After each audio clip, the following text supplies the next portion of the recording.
So, I was just thinking about how I haven't done DMT in like 5 months. Um, Before that, I didn't do DMT for 2 years. Um, I haven't done LSD or any other psychedelic since June 21st, 2018. And it's um, March 22nd, 2019. So it's actually 3 in the morning. Um, but I was literally just sitting here thinking to myself, there was this time in my life where I was just going in. I was just, I was looking for something. And there's this big debate about, what Alan Watts said, which is, that when you get the message, hang up the phone. Dennis McKenna talked about how, you know, psychedelics, it's not an answering machine. This isn't like, a phone. But my perspective is it's like, it depends what you're looking for. It depends on who you're talking to, and it depends on why you're calling. Like, you can look at it like a phone call, and you can look at it like, but you can look at it like this. You can look at it like, if you were to call your friend, you wouldn't only call your friend one time. You would, if you wanted to get to know your friend, you would call him more than once. You would have a continuous, dialect on and off for years, right? But sometimes friends go their separate ways. Sometimes maybe your friend moves to Florida and you're still here, wherever you are, and you're separated from each other, but you guys are still friends, because if your friend comes back to where you're at 4 years later, you guys hang out like no time has passed. That's kind of like the way I look at it with psychedelics, right? Because with me, I can get back into it like no time has passed whatsoever. I can get back into it like it was just, it is what it is. But at the same time, there's also times where I'll forget, where it's like, you get so into your life that you forget what it was like. And then when you get there, you're like, how the fuck could I have forgotten this? Like, the feeling. How could I have forgotten the mind state? I don't know. There's this knowing with psychedelics, right? It's not like and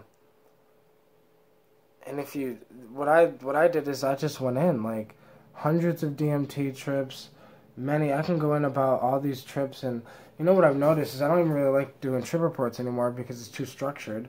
What I like to do with my videos is just free flow everything and completely just let the consciousness just channel through me and just flow, right? But what I've noticed is I've been diving deep with the plants. Last night was the winter solstice, and I had an experience with motherwort. I took 4 ounces of a strong decoction of motherwort, and then I took Blue Lotus live resin extract 2 hours into that experience, and then that kicked it into a completely different vibe. And see, I do these things at high doses because I'm looking for something in these things now. It's like motherwort and the lotus and all these other herbs, like, canna and, even cannabis and things like that. All these things are not as intense as psychedelics, but they can teach you a similar lesson. I feel like every single plant has a different lesson to teach, right? And I feel like, for me, motherwort teaches me self-love. She's like, motherwort has this vibe to her where it's like she's motherly. She has a motherly vibe. She's very comforting. She's very nurturing. She's very But at the same time, I have these.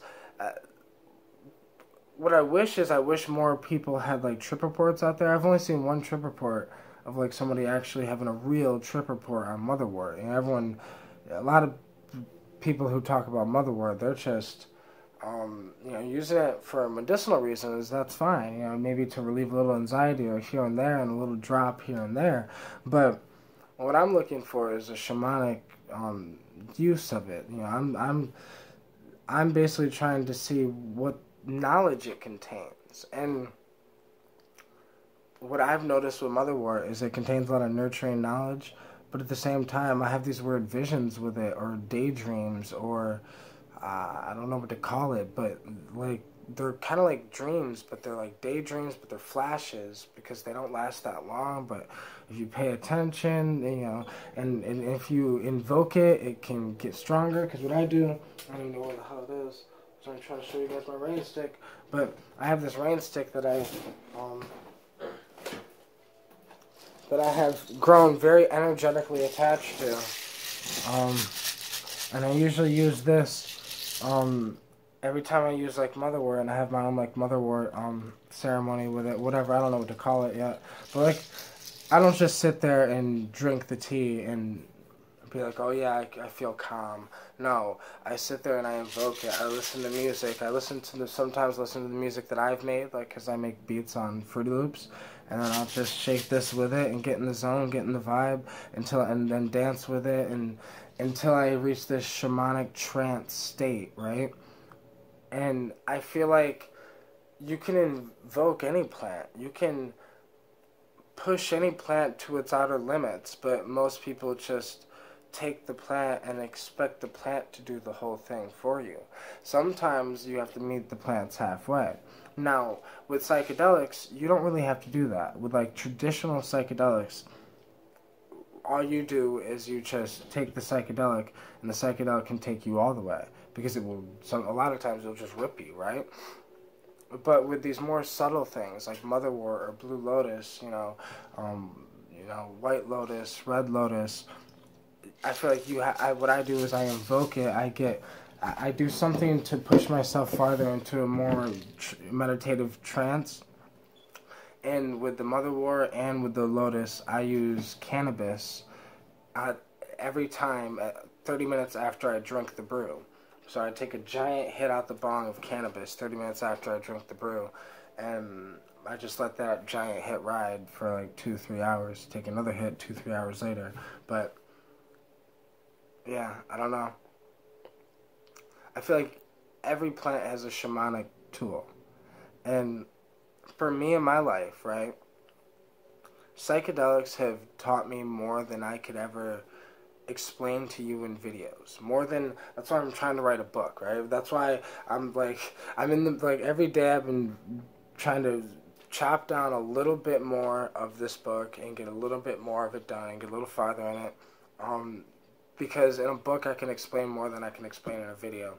But even if I wrote 20 books, 10,000 videos, I don't think I could explain everything that DMT has showed me, or psychedelics in general have showed me. But these plants and herbs, they're a little more easier to explain because less happens to you. But if you know what you're looking for and you know how to pay attention during these experiences, then you can actually see what they're doing to you. Because I'm one of those type of people that can feel Advil kicking in. And so I just like to observe everything these plants are doing to me, right?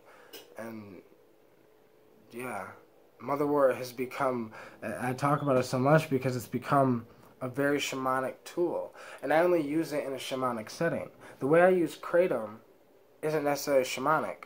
And the way I use cannabis is, you can call it bilingual, because I use it for shamanic purposes and recreational purposes and daily just usage, because I use cannabis every day. But yeah, thirsty as fuck. Hold on.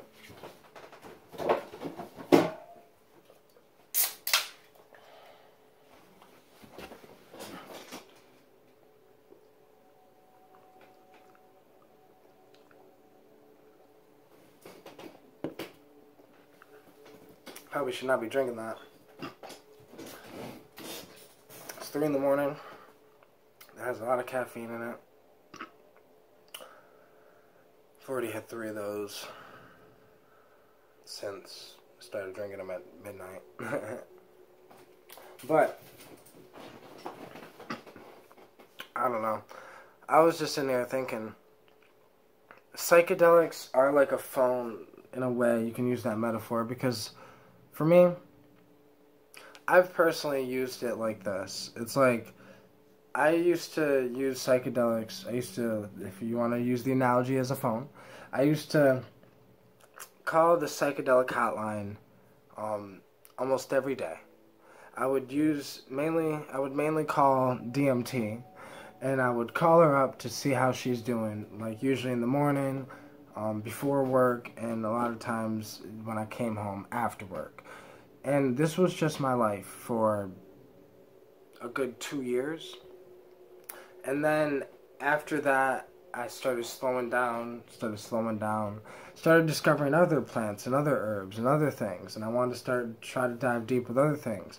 And then that's when I figured out that mixing DMT with other herbs causes completely different things. Because when I was diving with, like, I had an experience with lotus, or when I made a lotus tea, and it had daga in it. So it had daga and lotus, and I brewed that up, drank that, and then smoked DMT on the peak of that, and then had lived the life of an Egyptian boy. I have a trip report on my trip report channel. I can leave a link in the description below, but I just, it was just, what I've just begun to notice is that every psychedelic has a different lesson, right? And I feel like when you look at it like every plant has a soul, every plant has something to teach you, then you can, the possibilities are endless, right? And I don't want to say every plant, because for me personally, I've figured out that there's only been a select few. Like, for me personally, motherwort, blue water lily, white lotus, red lotus, cannabis, not counting psychedelics, clip daga, wild daga, which I would consider in the motherwort category. Motherwort just contains stachydrin. It also contains leonine and everything else, but that dagas have, but stachydrin is not in the dagas. Which is why it makes motherwort unique, which is why I like the feel of motherwort a little different. But those are basically my main spiritual tools, right? Plant-wise. Oh, and I also forgot blue vervain. I probably forgot a few other plants as well. Blue vervain's interesting, because it's more on the spiritual side when I dab the extract of it, or dab the oil of it, whatever. And it punches more on a spiritual level. Then if you drink it, for me, I can drink it enough. If I drink enough of it, I can get it on a spiritual level. But the butter was interesting too. I made some blue vervain butter, and that was really, that was potent. But I'm just really interested in a lot of these different plants and herbs now, and it's not that I've lost my interest in psychedelics, it's that DMT has downloaded me with a bunch of theories and ideas and glimpses and visions and light beams and dimensions, and traveled outside of the matrix and this and that, and it's like, holy shit, right? Sometimes it's an overload of information, and I got to a point with DMT where it was an overload of information, where it was just, I just kept going in. I just kept going in, and I kept going back, and I kept wanting to learn, and I kept wanting to learn, and talk to the light beings. And I got to a point where I was like familiar with light beings, and I'd be like, "Oh yeah, I seen this. I remember you. You were the last light being I seen 3 trips ago." Like it got to the point where it was just a little. I was losing track of this reality. I remember I went into a psychosis. Lasted about a month, where I don't even really remember what I did that month besides DMT. I don't remember how I don't remember how I took a shit and wiped my ass. I don't remember how I did anything like that. So I slowed down, right? I discovered kratom. I discovered other plants and herbs. And there's a few downfalls to kratom, and I do use kratom every day right now. I just took a 3 or 4 month break. Don't remember how long. I was thinking it was 3 or 4 month break, like just a month ago, or a month and a half ago now. But now I'm back on kratom again every day. But, kratom is addictive, so people, will say it's not. But take it from somebody who uses kratom every day, it is addictive. But I do take breaks from kratom, so it can't be that addictive if I can take 3 or 4 month breaks at a time, every year or something like that. You know what I mean? But to each his own. It is addictive though. And the other downfall is it restricts spirituality. It's hard to explain. It's a grounding herb.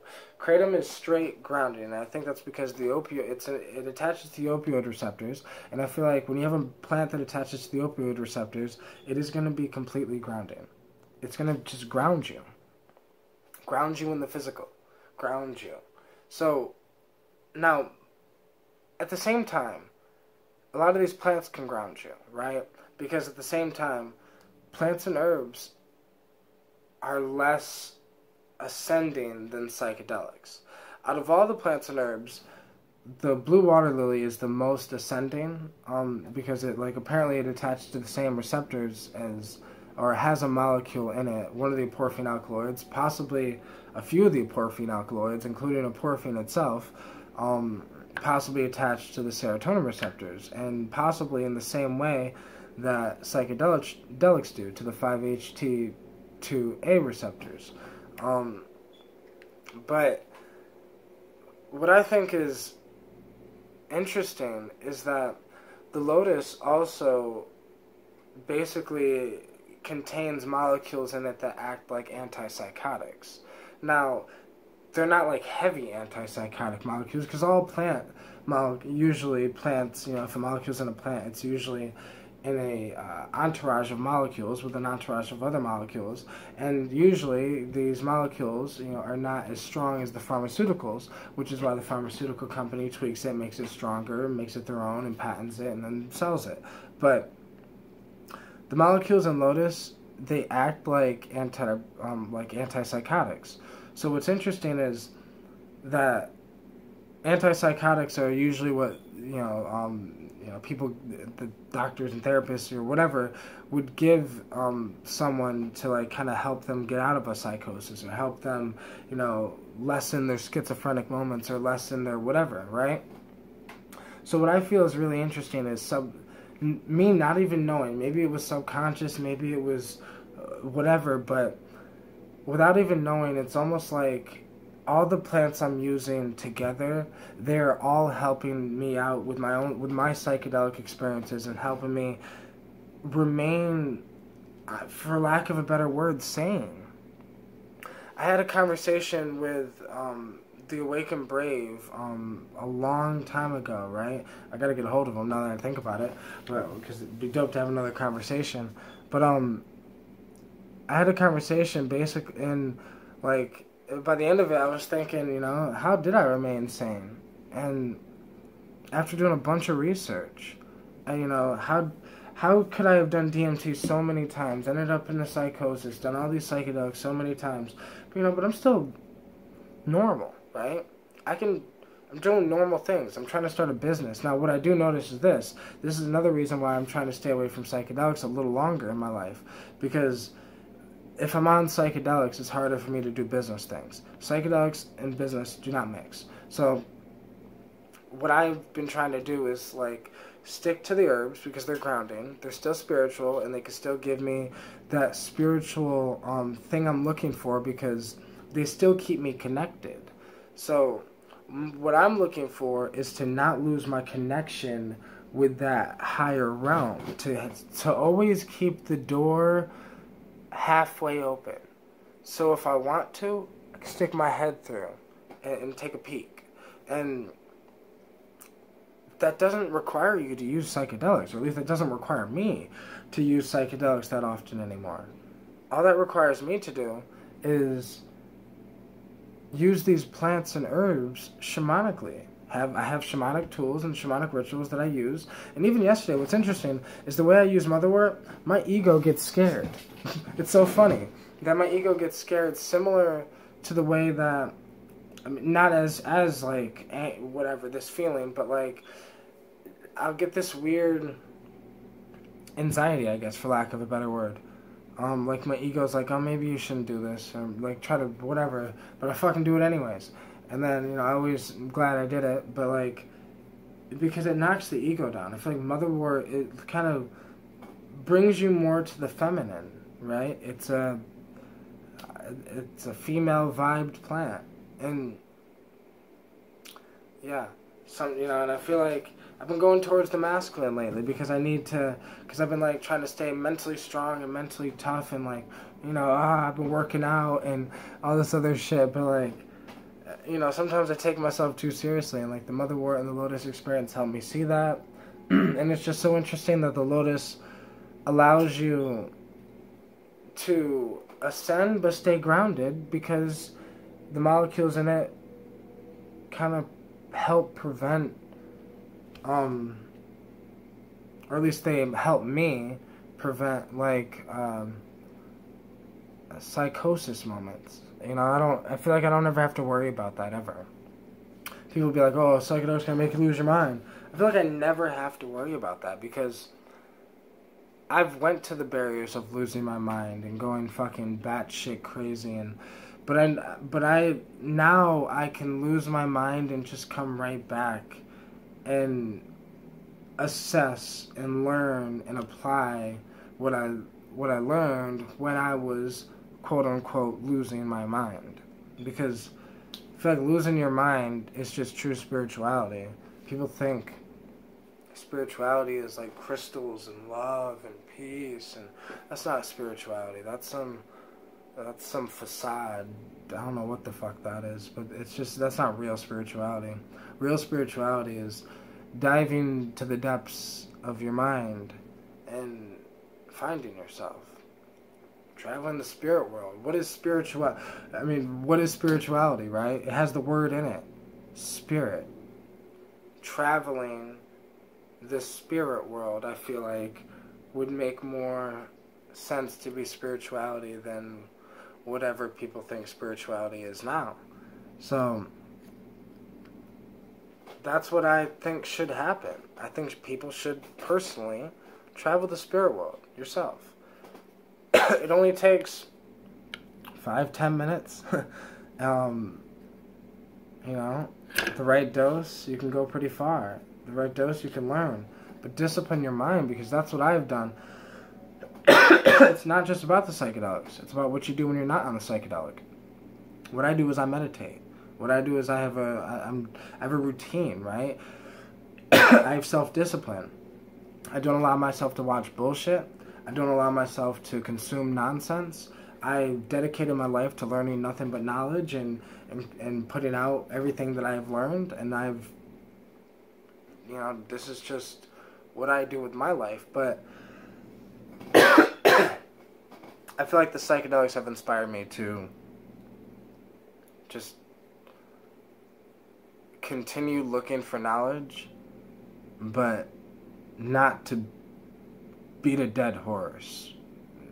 Excuse my, phrase there, but you know what I mean. Like, I feel like sometimes people will do psychedelics over and over and over and over and over again. It's like, dude, you got the same message 4 months ago. Why do you need to do it now? You've got the exact same message in that 4 months. You've done nothing to apply that message.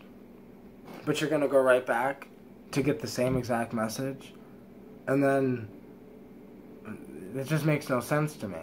So what I do is I need to apply what these things have taught me. Then I go back for another lesson.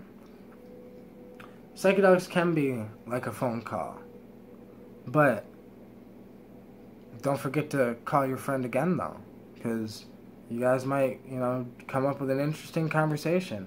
Maybe your friend is doing something different in his life, and maybe you're doing something different in your life, and maybe you guys could, reconnect and, remember where you come from type shit. So I do think that it could be like a phone, but it's not that when you get the phone call, hang up and you never pick up again. It's that you get the phone call, you hang up, you dial again another time, you get the phone call, you pick up, whatever, and you just, repeat. And then maybe if you take a 2-year, 3-year, 5-year break, that's fine. Because if I take a 5-year break, then 5 years later, I get back to doing it every day for 2 years, that's just, it is what it is. It doesn't matter, because we could do whatever the hell we want to do with our life. We are free to be the free essence of souls we were meant to be, but we're also free to ground ourselves and try to start a business and try to, try to accomplish your dreams. We're free to stay in the physical reality to raise a family. We're free to, and to do that, it requires your mind, and it requires you to not to necessarily be completely in another dimension all the time. So in this human life, we just require balance, and I feel like for me, I found my balance. So, and I think that if others just go down on their path and look for signs and look for shit, I feel like they could find their balance too. As long as they apply themselves, as long as they apply self-discipline and focus and have a drive and do this for something much bigger than yourself. If you do your dreams for something much bigger than yourself, most likely your dreams will come true. But enough of that. Hope you guys have a wonderful, wonderful night. I went on too damn long, 27 minutes. I apologize, but at the same time, just letting consciousness flow. Peace out, everyone.